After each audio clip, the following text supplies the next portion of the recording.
Hey everybody, this is Casey and Kyle. We're here for another video with you guys. We're going to be doing a review of Crusade rules.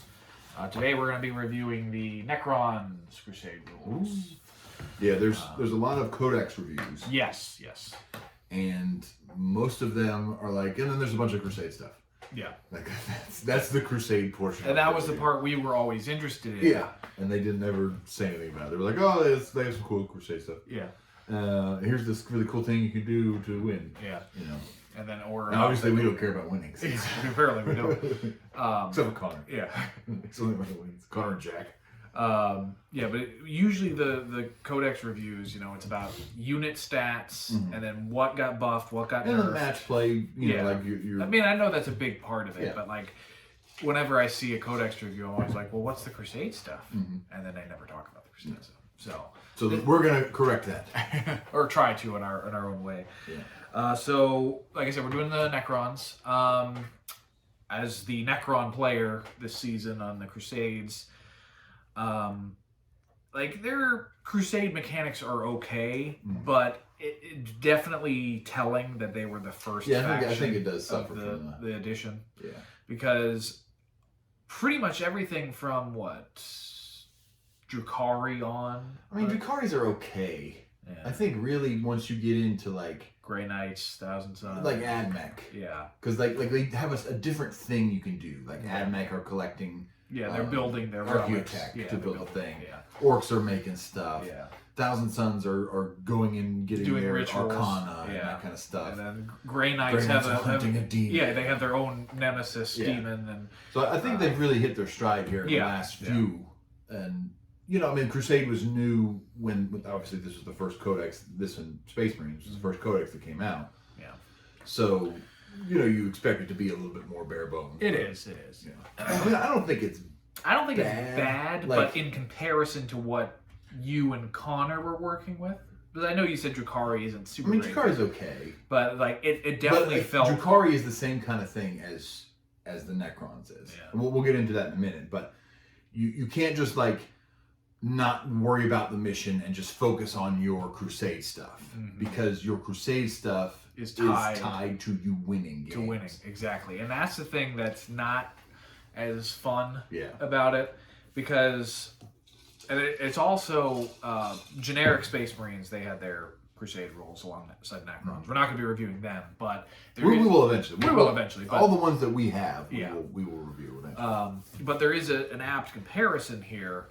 Is that the Space Marines? So the big mechanic of the Necron's Crusade rules is their dynastic epitaphs. So basically, with the Necrons, if every time you win a battle, and it has to be with a noble unit. The noble unit as your warlord. And not just like in your battle. Yeah, in your and you have to win, and every time you win, you get a name. And then when you win 3 times, you get a special dynastic epitaph, an ability that goes along with your 3 names. You get a, what is it called? Dynastic ability. Yeah, dynastic ability. So, and those, I mean, we were looking over them. They're actually pretty powerful. Yeah. The only problem is, in the entire time we were playing Crusades, anytime I brought Kepa as my warlord, he just died, and or we would lose. So did you? I won. Right? I won against the Black Dragons. Yeah, with Hathor. Yeah. He was my warlord, and that was the only game that you won. Yeah.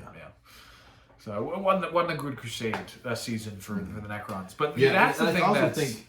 That's the thing. They maybe, because I think in some of the newer ones they have. I know they do with Thousand Suns. They have it where one of your agendas that you can do can get you more of your arcana, more of your Crusade mechanics. Yes, more of your points. And it's the same thing with the orcs with scrap. Yeah. And like if they would have had that with either Drukhari or Necron, I think that would have served them a lot better. It does because just it if really you get your butt kicked. And like that's what we were describing it as. Like with the Necrons, you could really get snowballing. If you get some of these abilities going, like and you're winning consistently, yes, Necrons can snowball. And then here's where the comparison to the generic Space Marines Crusade is they might not get as powerful abilities for their captains, but they get it after just one. Like, they just get it. Yeah. Necrons, I have to win 3 times, and it only applies with my noble, which this season, apparently the dice gods hated Keppa, and I could not do anything with, even as a destroyer lord, which he was never, not a noble anymore at that point, but like, he still got wrecked. Yeah. So it's, I mean, maybe this is a bit of bias on my part, but it just feels like there's not really a whole lot to it unless you're winning consistently. And then even when you start to win consistently, it's like, oh, I get to use this stratagem for free, or I get this for free. Like, it doesn't really feel like it's building into the narrative of your army. Like, generic, I mean, the Crusade rules in general, at the baseline, they're building a narrative with the dice. Yeah. And I like that. I liked the narrative between Hathor and Keppa.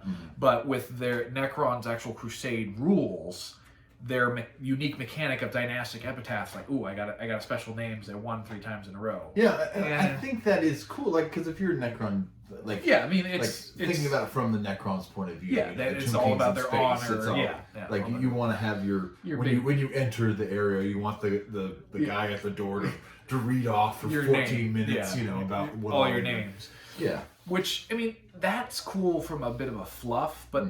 It's very minuscule, because it's like, okay, I got this cool name and this ability that really just applies for combat, like, but it doesn't really shape. I didn't feel like it really shaped my army all that much, because I had more fun. I mean, of course, the dice, it could have changed different, but I had more fun.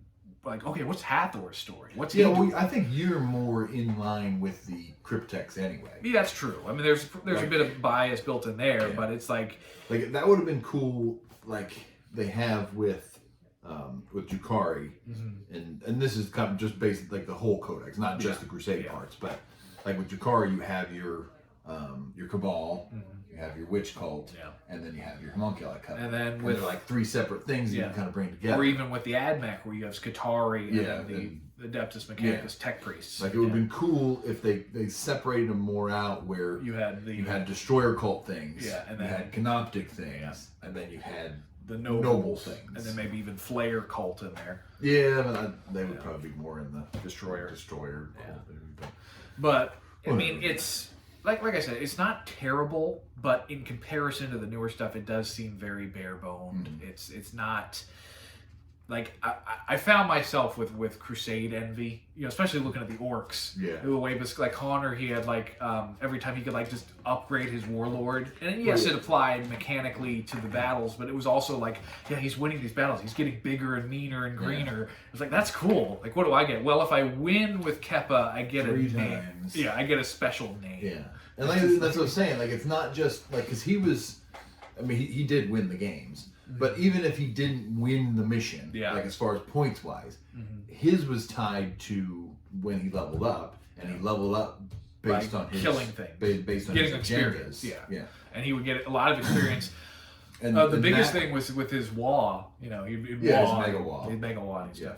And that, I think, is where the Necrons suffered a little bit. Yeah. Like, if they had an agenda that was tied to it. Because their agendas... Or if it was tied to your experience, not just winning the battle, you know. Yeah. Because their unique agendas, they're kind of bare bones as well. It's, you know, the first itis, you know, they were the first Crusade rule, so it's kind of...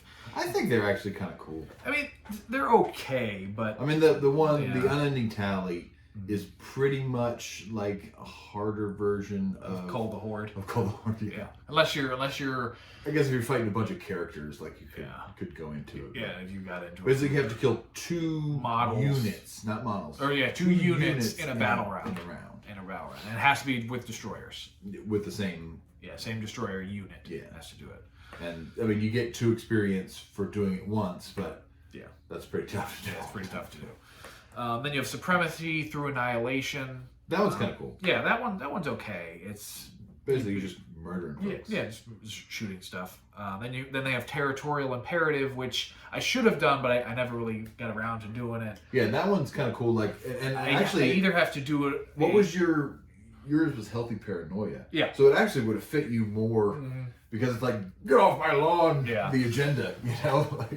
It was a territorial imperative. If you kill enemy units that are within 3 inches of an objective, or do an action on an objective, you get your one tower. you do the action on is not in your territory. Yeah. So you're basically, getting reclaiming stuff. Yeah. And then Inescapable Retribution, which I did on the first battle against you with your Drakari, where you have to go get a piece of treasure, and then you get a bonus experience if it's with a character. And that was the first time when Keppa got destroyed. They sent him after it, and then he got wrecked trying to get out. Get wrecked, Keppa.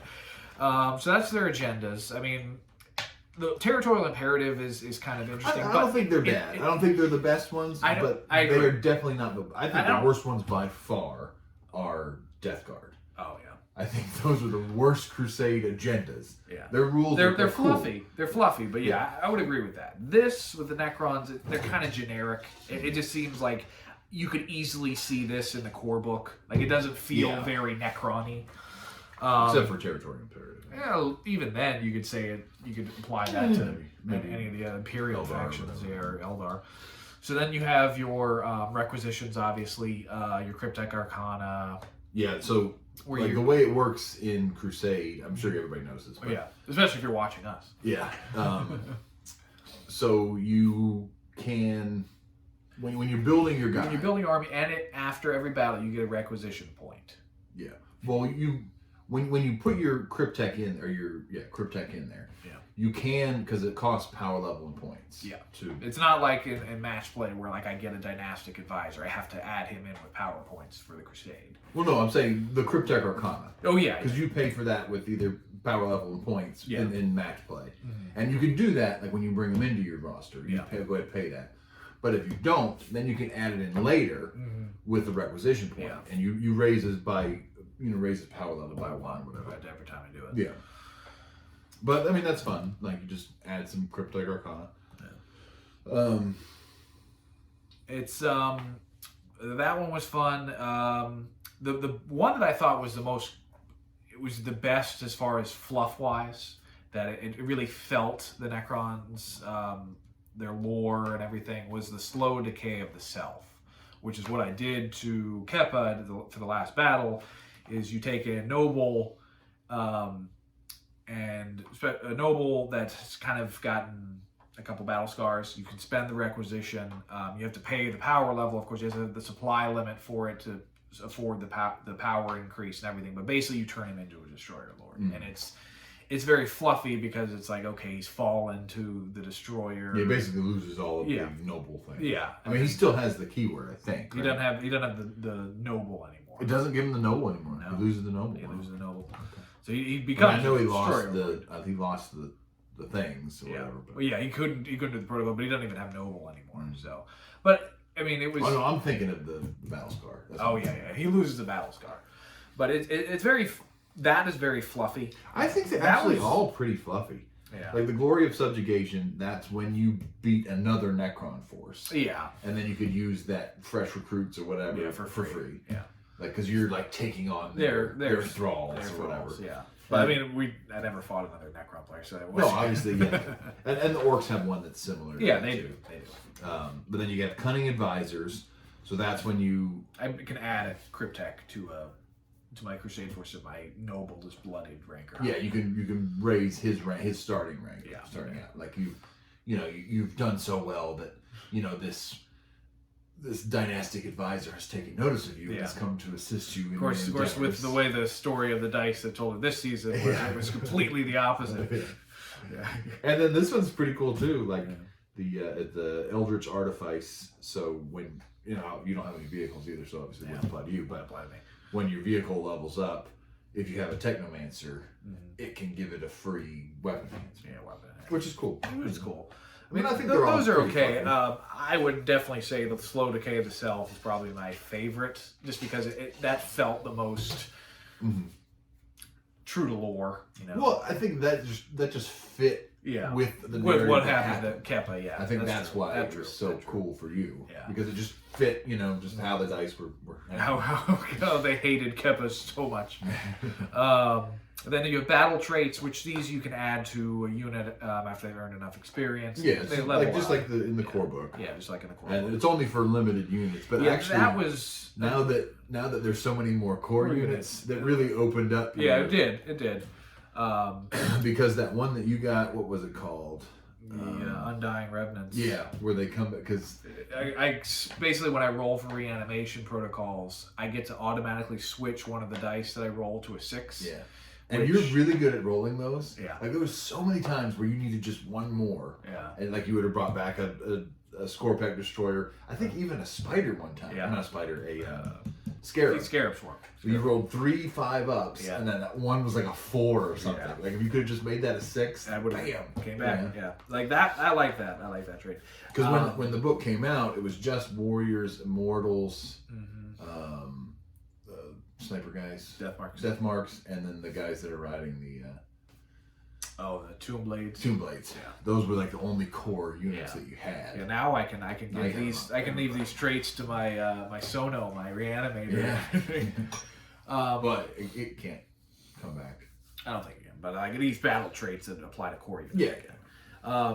The only thing that kind of sucks, but again, it's firstitis. It's the first specific faction-specific Crusade rules is they don't have any specific traits like more than one for nobles or crypteks. It's like they just have the one, where like you got 3 of them. No, like when you roll for like this is just for noble units, so it doesn't apply to my cryptek. This is only for crypteks over here. Yeah, but it's but you have 3. It's not just one thing. Yeah.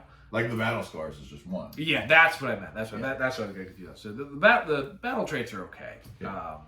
And like I said, that core really helped out because there was nothing for destroyer units, and then there was nothing for the flayed ones or whatever. Yeah, I think. Which I have some. I can't remember if they're core. I don't think they're core.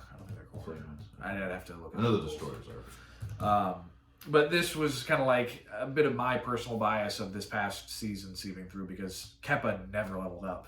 I mean, we did at the end. At the very end. When he was a destroyer. Yeah, at the very end. So I couldn't give him the noble battle traits. But I mean, they're okay. It's the same thing as a core book.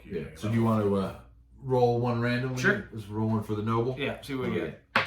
We got a 4. So we got Martial Apotheosis. So each time attack is made by this model, I can reroll a hit roll of 1. That's pretty good. Well, we gotta read the fluff too. Oh yeah. We're all about Crusade, the fluff. Man. That's true. The passing of aeons provide ample opportunity to improve one's blademanship when mortality is but a dim memory. There you go. They fought so much they don't have to worry about dying. Yeah. All right, for the core units. Well, we'll talk about this one. Yeah, the Undying Revenants. So these Necrons rise again and again, despite the most grievous wounding, resolutely refusing to succumb to their wounds. So that's where I get to swap out a dice for reanimation protocol as a 6. So cryptek, what do we got? Got a 6. So dimensional emancipation. By accident or design, this cryptek has placed themselves slightly out of phase with real space. As a result, their blows pass through their foe's defenses as easily as any hyperphase blade. Improve the weapon skill characteristic of this model by 1. Each time this model makes a melee attack, a successful hit roll automatically wounds the target. Well, that would have been nice when you were fighting with your Hathor. Yeah, I mean, at the end of it, sorry to keep going back to the season, but at the end of it, Hathor was like almost better in melee than Keppa was. Well, I don't think you got that one, did you? No, did you get any of these? I don't think I got it. But I think I went with you took Relics. Cryptek Arcana. Yeah, Relics, Cryptek Arcana and stuff. When I leveled up, yeah, but by the end of it, he was better. Well, yeah, I mean that would actually make your like especially if I could roll like the Chronomancer, because you had those extra attacks with your tendrils. Yeah. Like that would actually make him not too bad. Yeah. Because you automatically wound every time you hit. Yeah. The only problem is it's like I need to roll a 5 or a 6, and of course I would never ever roll a 5 or a 6. So I would never ever get it. Alright, so the last one is the Canoptic. We got a 1. So this is Guardian Constructs. This Canoptic unit exhibits hyper-developed protective protocols engaging extermination protocols to defend their cryptek masters. So I get, when this unit is within 6 inches within a friendly cryptek unit, each time a melee attack is made by a model in this unit, reroll a wound roll of 1. So they already reroll hit rolls, I think, from the cryptek. From the Canoptic Control Rod, the relic I got. Oh, or the Cryptek Arcana I got. Yeah. So those are the battle traits, and then of course you can obviously go dip into the core book if you want more generic ones. Then we went over the dynastic epitaph, which is what they're... Yeah, so you get but, you know, like, so some of the examples you can get. Yeah. The ever-vengeful tyrant of the night. The uncorroded slayer of empires. The eternal lord of heavens. The destroyer of the fleshling curse. He who bars the gate. Master of the core worlds. All-conquering master. Break the billion blades below. Like, so that would be cool. Like, Lord Keppa, keeper of the light, hierarch of the ghoul stars, destroyer of the swarm. Yeah. You know. If I would have ever won a battle. It would have been cool to be able to do that when you came in. You had your royal warden there, you know, like announcing you. And that would be cool. It just sucks how it's tied. You have to win with a noble. I agree. It's like, I mean, granted, I'm not the best player. Obviously, I only won one time. But I think that also had something to do with the armies. But it sucks that I have to have the noble as the warlord. Because in every game where Hathor was the warlord, I did way better. The dice liked Hathor. Yeah. But yeah, it was like a cool mechanic. It's just it seems kind of generic compared to all the mechanics the more recent codexes get, and I don't think it seems more generic. I think it's actually really fluffy and cool. I think it's just implemented for it. Yeah, that's my opinion. Anyway. Like I think it's fluffy and cool. I feel it's a bit generic just because it's like, okay, I get the name.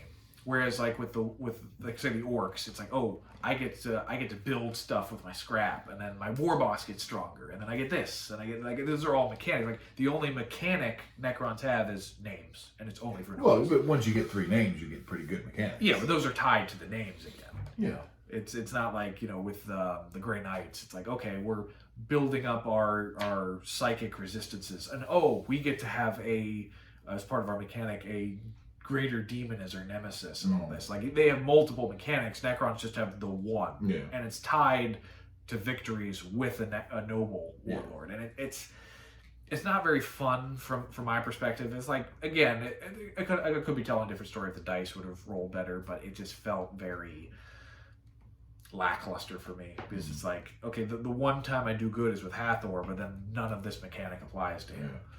So, that's what I was saying. Like, it would have been cool if they had, like, kind of, like, I think what they need to do, they keep coming out with all these supplements or whatever. I think they need, like, a destroyer supplement. A cryptek supplement or something, you know, to kind of give you more. But of course, you know, like that's the way you want to go. Seeing as how they're filthy Xenos, they don't get any. Yeah. I mean, Space Marines, they get a specific supplement for everything. But I'm not salty. I'm not salty at all. So then you move on. You have just like in a regular core book Crusade, you have your weapon enhancements, your battle scars, and then your Crusade relics, which that's all fairly standard. These are specific for the Necrons, so you get this one. This is one I told you to get, and you didn't, and I did. So go ahead and read what that one. So one of the Crusade relics you can get is the Engrammatic Entangler. The core of this Necron's artificial cerebrum is maintained within a quasinine casing that is in a state of constant quantum entanglement with an exact copy stored within the vaults of the bearer's tomb world. Should the Necron's physical form be destroyed beyond all possibility of self-repair, their personality engram is instantly projected across the interstellar gulf and into its cerebrum backup. All battle scars this unit has are removed from this Crusade card. Out of action tests for the bearer are automatically passed. Which, yes, I should have given that for Hathor. But I mean, all it really did was save him 1 XP. But that was the one that in that game where you got that battle scar. Yeah. That was the one where you almost got. That was the one against Death Guard, wasn't it? Yeah. So if you would have got that last thing, then you would have got 6 experience. True. You would have lost all of it. To get rid of that one battle scar. And I told him to get this because he leveled up the game before. I was like, "Oh, you should get this. That's cool. Then you don't have to worry about battle scar." I'm not gonna get a battle scar that way. And then you did. I did. Never listened to me. Yeah. So the battle scars. Speaking of battle scars, they're actually these are the ones where I kind of wish there was more. But I mean, that's kind of the same thing with a lot of like I know it's in the Drukhari that you only have 1 battle scar per type, but these are very, very, very fluffy. Very fluffy. You know, I get the like with what's it, Keppa. First battle, he got Creeping Madness, which is the only battle scar he can get. But it's like okay, now he's falling to the Destroyer, and then my Harvesters of Duat, they got Mindless Reaper, where and I like how there's a plus and a minus to these. It's not just a straight minus. Yeah. Like I do like that. I like how because normally in the core book when it's like, oh, I got a battle scar, this sucks. You know, like you dread. You do lose a point a crusade. Yeah. Like when you put your guys in there and you have their crusade points. Yeah, it goes down. Yeah. Yeah. So I mean there is a trade-off there, but like in all honesty, if you're just going by core book stuff, it's like it sucks getting battle scars. Yeah. Like, oh, they lost an inch to their movement, or oh, they no longer count as objective secured. Yeah, like Connor did. Yeah. So it's like that sucks. Fatigued. Yeah, they're fatigued. But this I kind of like because, like, yes, it's a negative. So, like with Creeping Madness, the noble sanity is unraveling one engram at a time, lending them a savage vitality, but rendering their capacity to issue rational commands non-existent. So the plus, I add 1 to the strength and attacks characteristics of the noble. But then the negative is it's not considered a noble or character unit for the purposes of command protocols, which I got that first game, so the whole crusade, aside from the first battle, I didn't have we bought you those cards so you could do your command protocol. And after the first battle, never had to use them after that. And that's the other thing with Necrons too. That goes back to their main rules in here, but it kind of sucks that their special thing is tied to victory. Well, no, I mean I'm talking about their what are they called? The Dynastic protocols. Oh, the protocols. Yeah, they're tied to the noble. Tied to the noble. Yeah, and you have to be within so much of the noble. I mean, I guess I get that it's set up with the lore of it, but it does suck because, well, just like with the later books, it's like Drakari is like, well, you could bring your homunculus in, and it's not all centered around the Archon. I'm gonna bring in my homunculus or my witch. Yeah, it could be in like you had to pick your ascendant lord. Yeah. And that could either be a homunculi, a succubus, or an Archon. Well, but at least you had some variety there. With Necrons, as of now, it's just the noble. Mm-hmm. And the only noble you get is a lord or an overlord, which is basically you. And I mean, it makes sense because that's how Necrons should be. That's why I think they should have a supplement. Yeah. That lets you play them a different way. Yeah, I do too. As like you got your speed wall or your speed whatever it's called that they just for the orcs. Yeah. Because it was funny when I got my Adeptus Mechanicus. I have an Adeptus Mechanicus army. When I got them, and it's like, oh, they were talking about Scutari and the Tech Priest. So I was like, what the hell? It's like I have cryptek units and canoptic creatures. Why don't they get their special stuff? Yeah. But again, it's not terrible. It's just not great. It kind of stinks that it's just your lord or your noble that has everything centered around them. Again, I know it fits fluff wise, but I mean, I've been listening to a bunch of Necron audiobooks from Black Library, The Infinite, the Divine, The Twice Dead King, and in both of those books, it's like you have really notable cryptek characters that are like doing crazy stuff above and beyond what even lords do, and it's just not like, well, I kind of want to do that, but I can't because the rules say I just. Trazen's a lord, right? Overlord. He is. But then you have Orican the Diviner, he's and then Chronomancer. Yeah, and then Astromancer. Yeah, and then in Twice Dead King you have a Psychomancer who does stuff. That's cool. Yeah. So, but it's again, it's not like, oh, Games Workshop, you suck, but it's kind of limiting the fact that everything is tied around the Lord. And also you have because you have some lords that want to go out and fight and do their thing. Yeah.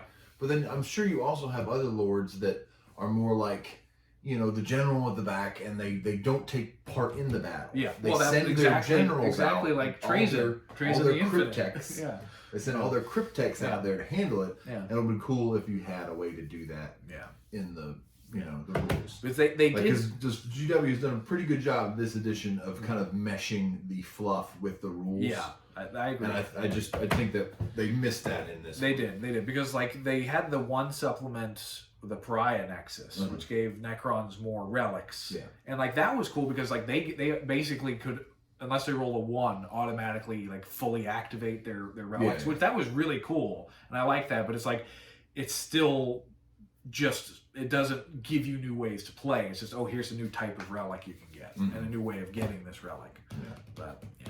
So that's all of the Necron's Crusade. I mean, all in all, and I know I've been down on a lot, but I'd say it's a solid Crusade, especially if you want to play Necrons and get into Crusade. It's pretty good. I'd have to, out of a 5, I'd probably give it maybe a 3.5, just because it feels a bit limiting.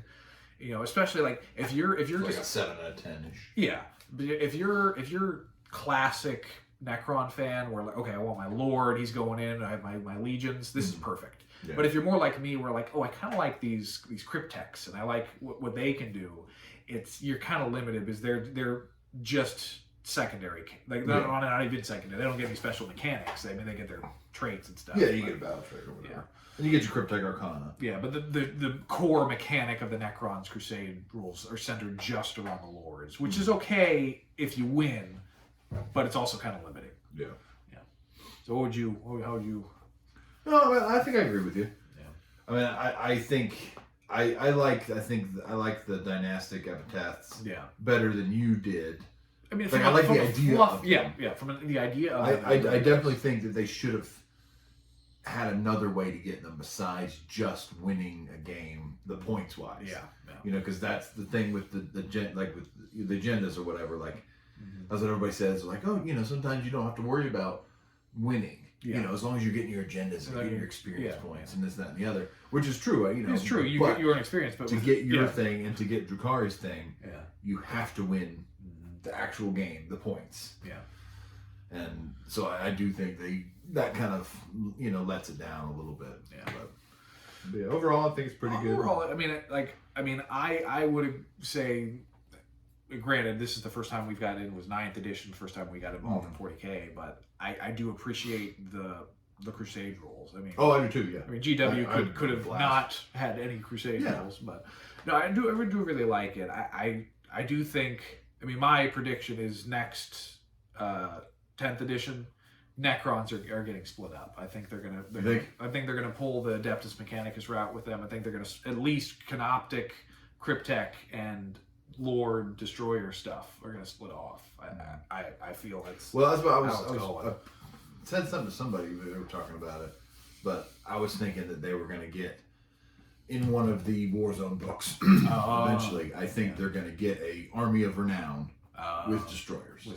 I could definitely see that happening. I could see that happening. You know, where you can bring a Vanguard detachment or a whatever the heavy one is, without bring that kind of detachment. I guess spearhead or Vanguard, and get your CP back, like they do for like Raven Wing or the Speed Wog, whatever the orcs, called. Speed Freaks, yeah. Because you can take the Outrider detachment and you get your CP back. Yeah. And I definitely think that will be happening eventually. Yeah, I do too. I do too. But I think that's where we'll leave it for today. Yeah. Thank you all for joining us for our review. Yeah, thanks for listening to us ramble on. Yeah. In case he was like, how are we going to talk for long enough to make a video? Yeah. Like we can BS. We can BS. It's already going on for like 30 minutes. Yeah. But anyways, so hope you enjoyed the review. We're gonna like I said, we're gonna try to do all of them eventually. Yeah. All the ones that we have anyway. We don't have all the codex. Yeah. I'll definitely once I get it, I'll be giving my opinion. You already have it. Yes, true. It's in the future. It's in the future. It's the future, Casey has it. And you're already married. Congratulations. Thank you. All right. Well, we'll catch you next time. Yep. See ya.